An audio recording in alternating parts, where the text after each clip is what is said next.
नमस्कार सभी मीडिया के साथियों को। मेरे सामने एक बड़ा वाक़या हुआ जो हमारे यहाँ पीछे ग्राउंड में किसान सम्मान समारोह संत महाराज रामपाल जी का हुआ, जो हमारे ज़िला झज्जर के सभी सरपंचों ने, सभी नंबरदारों ने, गणमान्य व्यक्तियों ने उनके परिवार को बुला के उनका सम्मान किया। वो सम्मान क्यों किया था? वो सम्मान इसलिए किया था कि जो किसान के ऊपर एक बहुत बड़ी आपदा आई थी, और वो आपदा इतनी बड़ी थी, उसमें सभी लोगों ने मिलके इस आपदा से निपटने का काम किया। उसमें हमारे जैसे जनप्रतिनिधियों ने भी जितनी हमारी अपनी खुद की औकात थी उतनी अपनी जेब से भी, सरकार से भी और प्रशासन ने भी खूब मदद की, सभी ने मदद की। पर कहीं न कहीं जो बजट का एक अभाव होता है, वो बजट ना होने की वजह से भी अधिकारी भी ऐसा महसूस कर रहे थे, जिसके लिए संत महाराज रामपाल जी उन्होंने इस समाज, जो किसान कौम, गरीब, मजदूर, हर उस वर्ग के आगे आके अपना हाथ बढ़ाया कि मैं इस दुख की घड़ी में पूरे देश में, ये नहीं हरियाणा की बात करो, पूरे देश में उन्होंने अपने सेवकों की, सबकी ये ड्यूटी लगाई और समाज में आके आगे हाथ बढ़ाया। तो उसी कड़ी में बादली हलके में छोटे छोटे गांव में किसी में 10 मोटर, किसी में 12,000 फुट पाइप, किसी में 20,000 फुट पाइप, अनेकों गांव ऐसे हैं जिन्होंने उन्होंने किसान कौम को बचाने का काम किया। उसके साथ साथ गरीब व्यक्तियों के मकान गिरे, जैसे हमारे बादली हलके में 300-400-500 मकान ऐसे हैं जो तुरंत प्रभाव से उन्होंने बनाने का काम किया। तो अगर जो व्यक्ति मेरे काका ताऊ, मेरे परिवार की दुख की घड़ी में कोई साथ देता है, तो मेरा फर्ज, मैं एहसान फरोमर्श नहीं हूँ। मेरे बादली हलके के मेरे काका ताऊ, मेरे परिवार की जो मदद जिन्होंने की, और वो मुझे ये कहें कि भाई इन्होंने हमारी मदद की और बहुत अच्छे तरीके से मदद की, तो मैं क्यों नहीं, मैं कोई नमक हराम नहीं हूँ जो मेरे परिवार की मदद करता हो और उसका मैं थैंक्सफुल ना हूँ, मैं उसका धन्यवाद ना करूँ।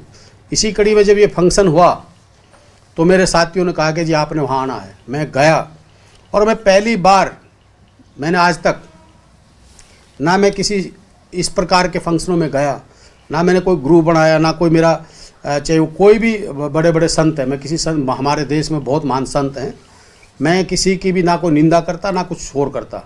पर ये ज़रूर कहूँगा कि संत रामपाल जी ने जो आगे आके हाथ बढ़ाए, जो जनता की सेवा की, तो मेरे मन में भी ये हुआ कि भाई अगर कोई व्यक्ति, देखिए, दिल से अगर सेवा समाज में करता है, तो मैं भी ये चाहता हूँ कि हमारा भी फर्ज बनता है उसका आभार, उसका धन्यवाद करना चाहिए। जो अपना कौन है जो अपने बुरे वक्त में काम आता है?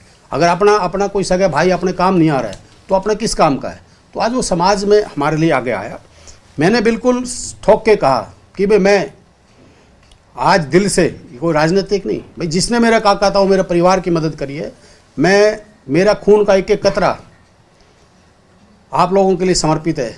और मैं किसी मंच पे कभी भी नहीं गया, पर मैं आज पहली बार, मैंने आज तक संत रामपाल जी का फ़ोटो सिर्फ और सिर्फ होल्डिंग में देखा है, मैं कभी आज तक मिला नहीं, उनके किसी परिवार से नहीं मिला, किसी उनकी संगत से नहीं मिला, पर जो उन्होंने काम किया तो मैंने बिल्कुल, मैं तन मन धन से समर्पित भाव से समर्पित हूँ।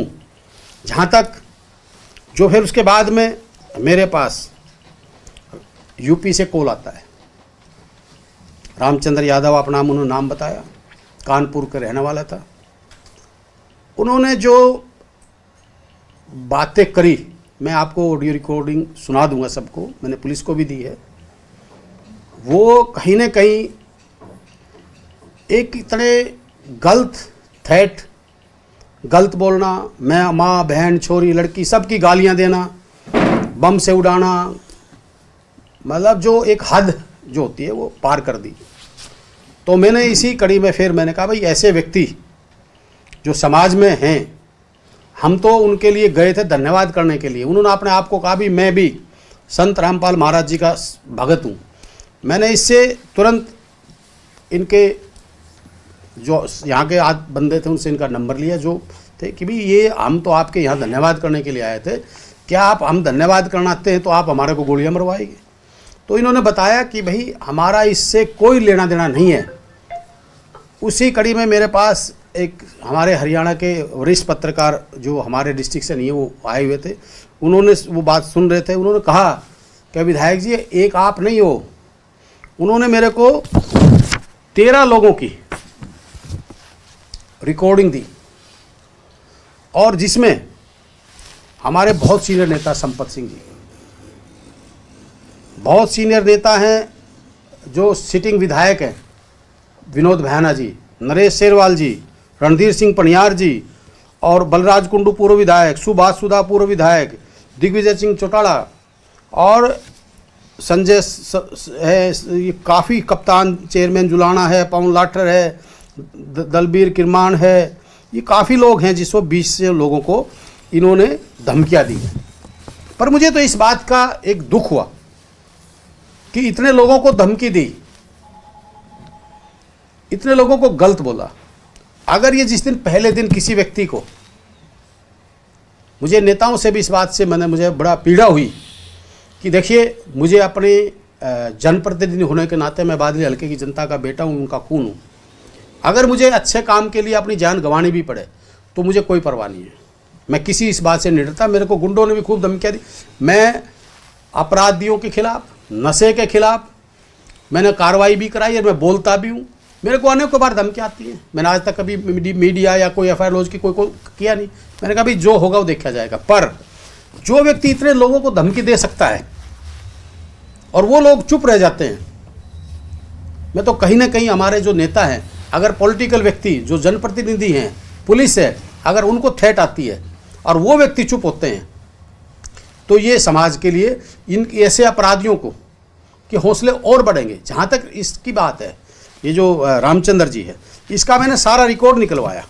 ये एक रामचंद्र नहीं है, इसके पीछे कम से कम 10-15 लोग ऐसे हैं जो इस गिरोह को चलाते हैं। रामचंद्र को आगे कर दिया, जिसपे इनके खिलाफ FIR लॉज मैंने निकलवाया ना, इन्होंने पवन कुमार यादव है, एक संजय है, एक ये रामचंद्र जी हैं और कई लोग और हैं जिनके इनके खिलाफ कई आपराधिक मुकदमे दर्ज हैं।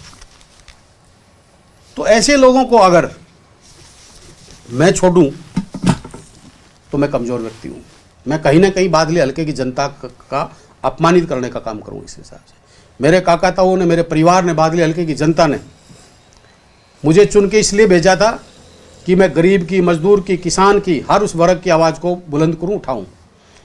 तो अगर मेरे को कोई व्यक्ति, मैं गलत करता हूं, मैं कोई बदमाशी करता हूं, मैं कोई चोर हूं, लुटेरा हूं, कोई मेरे में कोई गंदी आदत हो, तो मुझे डर लगे, मुझे मर्डर से डर लगे। पर और मैं आज आपको एक गर्व से एक चीज़ कहता हूं, मेरे ऊपर पूरी बादली हल्के का, पूरा हरियाणा की जनता का आशीर्वाद, प्यार है। मैं ना किसी बदमाश से डरता, मैं सच्चाई से, ईमानदारी से अपने रास्ते पर चलता हूं और हर उस व्यक्ति की आवाज़, चाहे वो कोई भी हो, चाहे वो जाट आरक्षण की बात हो, मैंने उसको भी आवाज़ को उठाया, चाहे हमारे राजपूत करनी सेना का मामला हो, मैंने उसको भी उठाया, चाहे हमारी हाई रेजिमेंट का उसका उठाया, चाहे वो 12 बिरादरियों का धोली का मालिक हक था, मैंने विधानसभा में उसको भी उठाया। तो मैं हर उस चीज़ को जो मुझे जायज़ लगेगी, चाहे किसान आंदोलन था, चाहे हमारे खिलाड़ियों का सम्मान की बात थी, चाहे हमारे पीछे जो बच्चियों के साथ बलात्कार हुआ, चाहे वो अपराधियों का था, मैंने हर मुद्दे में मैं उठाता हूँ। मैं बिल्कुल निष्पक्ष भाव से इस बात को उठाता हूँ। जहाँ तक आज ये जो बात हुई है, मैं जरूर उन नेताओं से भी कहूँगा कि आप लोग जनता के जनप्रतिनिधि हो। आजकल हर व्यक्ति किस चीज़ से डरता, अभी रिकॉर्डिंग कर ली, सोशल मीडिया पर डाल देगा, बदनामी होगी। नहीं, अगर आप ठीक हो, आप में कोई कमी नहीं है, तो हम इन चीज़ों से नहीं डरना चाहिए। उस व्यक्ति की मैंने 12 मिनट तक इतनी सहन की, और मैं आपके चैनल के माध्यम से कह रहा हूँ भाई, मैं बिल्कुल भी ऐसे व्यक्तियों को बख्शने वाला नहीं हूँ। और पुलिस का मैं धन्यवाद करता हूँ, पुलिस ने तत्परता से, हमने अपनी पुलिस पे, अपने प्रशासन पे हमें पूर्ण रूप से विश्वास है, वो तुरंत प्रभाव से उन्होंने कार्रवाई की। मेरी सभी उच्च अधिकारियों से भी बात हुई है और जो मैं DGP साहब से भी, ADGP CID से, मुख्यमंत्री जी से भी मैं मिलके इसके जो पूरा पर्दाफाश इसका मैं करने का काम करूँगा। जो लोग इसमें मिले हुए हैं। जो शरारत यहाँ हो रही है प्रदेश के अंदर, एक अमन चैन हमारा भाईचारा जो बिगाड़ने की कोशिश कर रहे हैं, ऐसे लोगों को बख्शा नहीं जाएगा। और उन्होंने कहा कि कानपुर, मैंने कहा है उस रिकॉर्डिंग में भी सुनना, मैंने कहा भाई मैं तेरे को चैलेंज करता हूँ, मैं कहा तेरे को कानपुर से उठवाएंगे, तो कानपुर से उठाएंगे। और हमारी पुलिस पूरी तत्पर से, हमारा प्रशासन पूरा उसी दिन से इस मामले में लगा हुआ है। और दोषी को मैं तो कहता हूँ, कोई भी जिस भी किसी व्यक्तियों को जो थ्रेट आती है, हम क्या करते हैं, हम डरते हैं। हम डरते हैं, क्यों डरते हैं? ये इतने नेताओं को थ्रेट आई, अरे आप सत्ता के विधायक हो, आप लोगों ने कार्रवाई क्यों नहीं करी इनके खिलाफ? आप बड़े बड़े सीनियर नेता हो, सब चौधरी संपत सिंह कोई आज के नेता हैं क्या? पढ़े लिखे, उसको इतनी गंदी गालियां दे रहे, मेरे को आंसू आ गई। हमने कोई गलत काम थोड़ी किया। मैं कह रहा हूँ, मैं जहाँ पे संत रामपाल जी जो अगर अच्छे काम करते हैं, तो मैं कह रहा हूँ, मैं पूर्ण रूप से आज भी कहता हूँ, समर्पित हूँ तन मन धन से। मेरे काकाताओं की, मेरे भाइयों की, मेरे इलाके की, मेरे प्रदेश की कोई भी व्यक्ति, मैं राजनीतिक से ऊपर उठ के कहता हूँ, अगर कोई भी व्यक्ति अच्छे काम और समाज सेवा की बात करे, भाई संत महात्मा तो बहुत है, मैं किसी को नहीं करता हूँ, पर हमारे किसान पे आपदा आई तो उन्होंने हाथ बढ़ाया आगे आगे, उनकी गरीब की, किसानों की, मजदूरों के मकान तक बनवा रहा है, ब्याह शादियाँ भी कर रहे हैं। तो भाई मैं तो आत्मा सो परमात्मा, मैं भगवान को मानने वाला व्यक्ति हूँ। मैंने आज तक जीवन में ना किसी का भला नहीं किया, तो आज मैं आपके माध्यम से भी कहता हूँ, किसी का बुरा भी नहीं किया, मेरे सामने आके कहे। तो भाई मैं आज ये आप लोगों के सामने, इसलिए मैं आज आपके बीच में आया था कि भाई खासकर मैं नेताओं से भी रिक्वेस्ट करता हूँ, ऐसे नेताओं ने, देखिए हरियाणा पुलिस, आर्मी फोर्स, कोई भी पुलिस है किसी भी स्टेट की, और पॉलिटिकल नेता, मुझे गर्व होगा अगर मैं अपने प्रदेश के लिए अपनी कुर्बानी भी दूं और अच्छे काम के लिए दूं, तो मुझे कोई भी मौत से डर नहीं लगता। मैं आज आपके चैनल के माध्यम से कहता हूं, और अपने बादली हलके के गौरव को मैंने बढ़ाना, कहीं कमज़ोर नहीं करना। उन्होंने इतने लोगों को धमकी दी, कोई नहीं बोला, पर ये बादली की जनता का बेटा है। मैं ना अपराधी को, ना अपराध करने वालों को, ना नशाखोरी वालों को, कुलदीप इनका बेटा, इनका खून बिल्कुल बर्दाश्त नहीं करेगा। और मैं किसी एंगल से इन लोगों से, ना इनकी धमकियों से डरता, ये तो बम के किसी चीज़ से भी, मैं स्वतंत्र आदमी हूँ, अकेला भी चलने वाला व्यक्ति हूँ, मैं जनता का हूँ, मैं किसी बात से नहीं डरता। तो आज मैं इसीलिए आप लोगों के, क्योंकि मेरे पास बार बार फ़ोन आ रहे थे, मैं कि यार हर आदमी को स्टेटमेंट देने की जगह मैं आप सबको अपनी खुल की ब्रीफिंग दूँ। और ये जो लोग हैं, इसमें जो मैं मांग भी करता हूँ डीजीपी हरियाणा से भी, एडीजीपी सीआईडी, हमारे होम सेक्रेटरी और माननीय हमारे मुख्यमंत्री जी से, कि इसमें ये जो गैंग बनी हुई है नीचे की, जो ये इस तरह के, ये भी एक अपराधी है। जैसे ये जो गैंग जो धमकियां दे रहे हैं, ये भी एक अपराधी है। इनके खिलाफ बड़ा एक्शन ले, और इन लोगों ने, सब ने इनके खिलाफ एफआईआर लॉन्च करानी चाहिए, क्योंकि इनको पता लगे कि पॉलिटिकल आदमी के साथ अगर तुम करते हो, तो आम जनता के साथ तो पता नहीं कितनों को क्या कर रहे होंगे। ये तो बड़े नामों को धमकियां दी हैं, जो छोटे नाम हैं उनको पता नहीं कितने लोग धमकियां मिल रही हैं। और मैं तो हर उस व्यक्ति को कहता हूं, जो कोई भी किसी प्रकार की धमकी देता तो सामने आना चाहिए, डरना नहीं चाहिए। भाई माँ तो जन्म एक बार देगी ना। मैं तो एक चीज़ कह रहा हूँ, हानि लाभ, अपयश, जीवन मृत्यु किसी के हाथ में नहीं है, ये भगवान के हाथ में है। जिस दिन उसने मेरी जहाँ लिख रखी है मरना, मैं वहाँ मरूंगा, कोई माई का लाल रोक नहीं सकता। जिसके हज़ारों लाखों सिक्योरिटी थे, वो तो भगवान ने जहाँ लिखी है। तो मैं सबसे ये कहता हूँ कि ऐसे लोगों को ना बर्दाश्त करना चाहिए। मैं तो करता नहीं भाई, मेरे पे तो बादली की जनता ने मेरे को यहाँ भेजा है, और बादली की जनता की आवाज़ बन के भेजा है। तो मैं अपने काकाताओं को, मैंने तो जनसभा में भी कहता हूँ, हर आज भी कहता हूँ, भाई मेरे को जो बादली की जनता ने ये इज्जत की पगड़ी बांधी, मैं अपने काकाताओं से कहता हूँ, मेरी गर्दन कट जाएगी।